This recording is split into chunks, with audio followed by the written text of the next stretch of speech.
High friends, welcome back to my channel. അപ്പോൾ ഞാനിന്ന് വന്നിട്ടുള്ളത് പോത്തുംകാലിൻ്റെ റെസിപ്പിയുമായിട്ടാണ്. അപ്പോൾ നമ്മൾ വയനാടൻ പോത്തുംകാൽ എന്ന് പറഞ്ഞിട്ട് പലരും വയനാടേക്ക് പോയിട്ട് കഴിക്കാറുണ്ട്. അതുപോലത്തെ അതേ രുചിയിൽ തന്നെ ഉണ്ടാക്കിയെടുത്ത ഒരു പോത്തുംകാലും അതുപോലെ തന്നെ പൊറോട്ടയും അതിൻ്റെ റെസിപ്പിയാണ് ഇവിടെ കാണിക്കുന്നത്.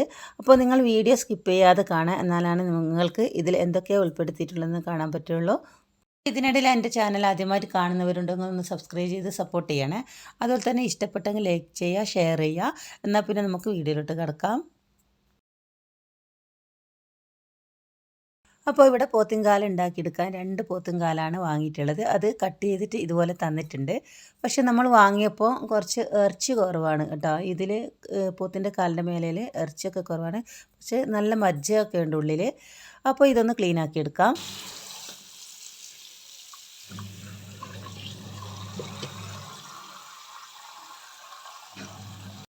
അപ്പോൾ ഇത് നന്നായിട്ടൊന്ന് ക്ലീൻ ആക്കിയിട്ടൊക്കെ വെച്ചിട്ടുണ്ട്. ഇനി ഇതൊന്ന് നമുക്ക് കുക്കറിലിട്ട് വേവിച്ചെടുക്കാം. അപ്പോൾ ഇത് ഒരു പ്രാവശ്യം വേവിച്ചെടുക്കാൻ ആവില്ല, 2 തവണയായിട്ട് വേവിച്ചെടുക്കേണ്ടി വരും കുക്കറിലിട്ടിട്ട്. അപ്പോൾ ഇതെല്ലാം കൂടി ഒന്നിച്ചിട്ടിട്ട് വേവിച്ചെടുക്കേണ്ട കുക്കർ ഇവിടെ ഇല്ല, അതുകൊണ്ടാണ്. അപ്പോൾ ഞാൻ ഒരു കുക്കറിൽ കൊള്ളാവുന്നത്ര ഇട്ടിട്ടുണ്ട്. ഇനി ഇതിലേക്ക് അല്പം മഞ്ഞൾപ്പൊടിയും ആവശ്യത്തിനുള്ള ഉപ്പും കൂടി ഇട്ടിട്ട് കുറച്ച് വെള്ളം ഒഴിച്ചിട്ട് ഒന്ന് വേവിച്ചെടുക്കാം.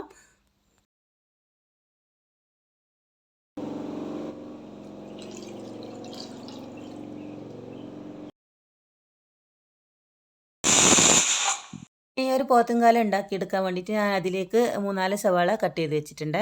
പിന്നെ ഇതിലേക്ക് വേണ്ടത് 3-4 പച്ചമുളകാണ്. അപ്പോൾ അതും കട്ട് ചെയ്ത് വെച്ചിട്ടുണ്ട്. പിന്നെ ചെറിയ ഉള്ളി എടുത്തിട്ടുണ്ട് കുറച്ച്. പിന്നെ ഇഞ്ചി ചതച്ച് വെച്ചിട്ടുണ്ട്. വെളുത്തുള്ളിയും അതുപോലെ തന്നെ ചതച്ച് വെച്ചിട്ടുണ്ട്.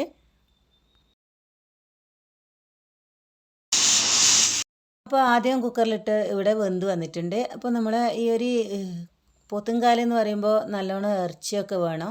അപ്പോൾ നമുക്ക് കിട്ടിയത് അത്ര വലിയ ഇറച്ചിയൊന്നുമില്ല. പിന്നെ അതിൻ്റെ ഉള്ളിൽ മജ്ജ ഉണ്ട്.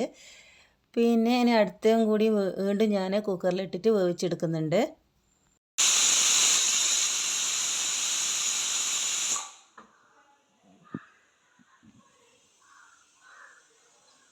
ഇത് ഉണ്ടാക്കിയെടുക്കാൻ വേണ്ടിയിട്ട് വലിയൊരു പാത്രമാണ് ഞാൻ എടുത്തിട്ടുള്ളത്. അപ്പോൾ അതൊന്ന് സ്റ്റൗ കത്തിച്ച് സ്റ്റൗവിൽ എടുത്ത് വെച്ചിട്ടുണ്ട്. അപ്പോൾ ഞാൻ നേരത്തെ പോത്തുംകാൽ വേവിച്ചെടുത്ത വെള്ളം ഉണ്ടല്ലോ, അത് കളഞ്ഞിട്ടില്ല, ഇവിടെ മാറ്റി വെച്ചിട്ടുണ്ട്. അപ്പോൾ ഇത് ഇനി ഉണ്ടാക്കിയെടുക്കുന്നതിന് ആവശ്യമാണ്, അതുകൊണ്ടാണ് ഞാൻ ഇത് മാറ്റി വെച്ചിട്ടുള്ളത്. ഇനി ഈ ഒരു പാത്രത്തിൽ ആവശ്യത്തിനുള്ള ഓയിൽ ഒഴിച്ച് കൊടുക്കാം.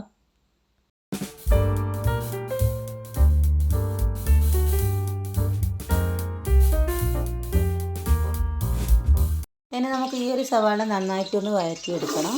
അപ്പോൾ നമ്മൾ ശരിക്കും ഈ ഒരു പോത്തുംകാൽ ഉണ്ടാക്കിയെടുക്കുമ്പോൾ വിറകടുപ്പിൽ വെച്ചിട്ടാണ് ഉണ്ടാക്കുന്നത് ഏറ്റവും നല്ല ടേസ്റ്റ് ഉണ്ടാവുക. അതും ആദ്യം തന്നെ ഇതുപോലെ വലിയൊരു പാത്രം വെച്ച് മസാലയൊക്കെ തയ്യാറാക്കിയിട്ട് അതിലേക്ക് തന്നെ പോത്തുംകാൽ ഇട്ടിട്ട് അടപ്പ് വെച്ചിട്ട് ഒരു മണിക്കൂറെങ്കിലും വേവാൻ അവിടെ വെക്കണം. അപ്പോൾ നല്ലൊരു ടേസ്റ്റ് ആയിരിക്കും. അപ്പോൾ ഞാനിത് എനിക്ക് പെട്ടെന്ന് ഉണ്ടാക്കിയെടുക്കാൻ വേണ്ടിയിട്ടാണ് ഞാൻ കുക്കറിൽ വേവിച്ചെടുത്തത്. ഇനി ഇതിലേക്ക് ഞാൻ ചെറിയ ഉള്ളി നേരത്തെ കട്ട് ചെയ്ത് വെച്ചിട്ടുണ്ടല്ലോ, അതും കൂടി ഇട്ട് കൊടുത്തിട്ട് വഴറ്റിയെടുക്കുന്നുണ്ട്. ഒന്ന് 3-4 സെക്കൻഡ് അടപ്പ് വെച്ച് മൂടിയിട്ട് ഒന്ന് വേവിച്ചെടുക്കാം സവാള.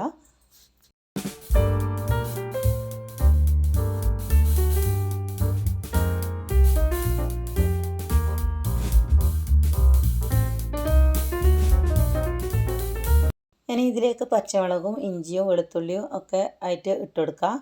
എന്നിട്ട് ഒന്നും കൂടി നന്നായിട്ട് ഇളക്കി കൊടുക്കാം. അപ്പോൾ ഈ ഒരു പോത്തുംകാൽ ഉണ്ടാക്കിയെടുക്കുമ്പോൾ ഈ ഒരു സവാളയൊന്നും കാണാനേ ഉണ്ടാവില്ല കേട്ടോ. നല്ല വെന്തുടഞ്ഞിട്ട് ഈ ഒരു സവാള ഇട്ടതായിട്ട് അവിടെ കാണാനേ ഉണ്ടാവില്ല. പിന്നെ അതുകൊണ്ട് തന്നെ കൂടുതലായിട്ട് സവാള എടുത്തിട്ടൊന്നുമില്ല. ഇത്രയും പോത്തുംകാലിന് ഇത്ര കുറച്ച് സവാളയെന്ന് ചോദിക്കും. അപ്പോൾ അത്രയൊന്നും സവാള ആവശ്യമില്ല ഇതിലേക്ക്. പിന്നെ ഇനി ഇതിൽ ആവശ്യത്തിലുള്ള മല്ലിപ്പൊടി ഇട്ട് കൊടുക്കുന്നുണ്ട്. അപ്പോൾ മല്ലിപ്പൊടി ഏകദേശം കുറച്ച് കൂടുതൽ തന്നെ ഇട്ട് കൊടുക്കുന്നുണ്ട്. അപ്പോൾ ഇതിലേക്ക് മസാലപ്പൊടി കൂടുതൽ വേണം, കാരണം കുറച്ചൊന്നുമല്ല, ഒരുപാട് പോത്തുംകാൽ ഇതിലേക്ക് ഉണ്ട്. അപ്പോൾ അതിനനുസരിച്ചിട്ട് മസാലപ്പൊടികൾ ഇട്ട് കൊടുക്കണം. അപ്പോൾ ഞാൻ 5-8 സ്പൂണ് മല്ലിപ്പൊടിയും അതുപോലെ തന്നെ മുളക് പൊടിയും ഇട്ട് കൊടുത്തിട്ടുണ്ട്. പിന്നെ കുറച്ച് മഞ്ഞൾപ്പൊടിയും ഇട്ട് കൊടുത്തിട്ടുണ്ട്. ഇനി ഇതിലേക്ക് ഗരം മസാലപ്പൊടി, പിന്നെ ജീരകപ്പൊടി, പിന്നെ കുരുമുളക് പൊടി ഇട്ട് കൊടുത്തിട്ടുണ്ട്. അപ്പോൾ കുരുമുളക് പൊടി കുറച്ച് കൂടുതലായിട്ട് ഇട്ട് കൊടുത്തിട്ടുണ്ട് കേട്ടോ. നല്ല എരിവോട് കൂടി നല്ല ടേസ്റ്റോട് കൂടി ഉണ്ടാക്കിയെടുക്കണ്ടേ. അപ്പോൾ കുരുമുളക് പൊടിയെല്ലാം ഇട്ട് നന്നായിട്ടൊന്ന് മിക്സ് ചെയ്ത് കൊടുക്കുക. ഇതിൻ്റെ പച്ചമണം മാറുന്നതൊന്ന് നന്നായിട്ട് ഇളക്കി കൊടുക്കാം.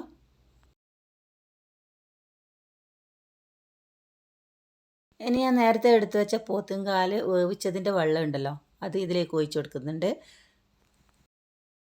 അപ്പോൾ ഈ ഒരു വെള്ളം ഒഴിച്ചു കൊടുത്താൽ കുറച്ചും കൂടി ടേസ്റ്റ് ഉണ്ടാവും. കാരണം ഇതിൽ ഉപ്പും പിന്നെ പോത്തുംകാലിൻ്റെ രുചിയൊക്കെ ഇറങ്ങി വന്ന വെള്ളമാണല്ലോ.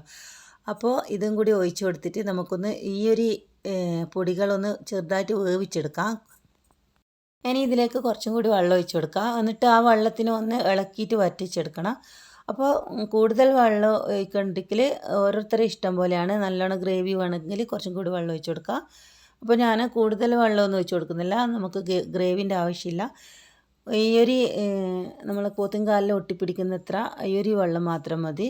അപ്പോൾ ഇനി ഇതിലേക്ക് ആവശ്യത്തിൽ ഉപ്പിട്ട് കൊടുക്കുന്നുണ്ട്. അപ്പോൾ ഞാൻ നേരത്തെ ഉപ്പിട്ട വെള്ളമാണ് ഇതിൽ ഒഴിച്ചു കൊടുത്തിട്ടുള്ളത്. അതുകൊണ്ട് തന്നെ ഉപ്പൊക്കെ നോക്കിയിട്ട് വേണം പിന്നെ ഇട്ട് കൊടുക്കാൻ. ഇനി ഇതിലേക്ക് വേവിച്ച് വെച്ച പോത്തുംകാല് മുഴുവനായിട്ടും ഇതിലേക്ക് ഇട്ട് കൊടുക്കാം. ഇനി ഒരു പോത്തുംകാല് ഇട്ട് കൊടുത്തതിന് ശേഷം നന്നായിട്ടൊന്ന് മിക്സ് ചെയ്ത് കൊടുക്കാം.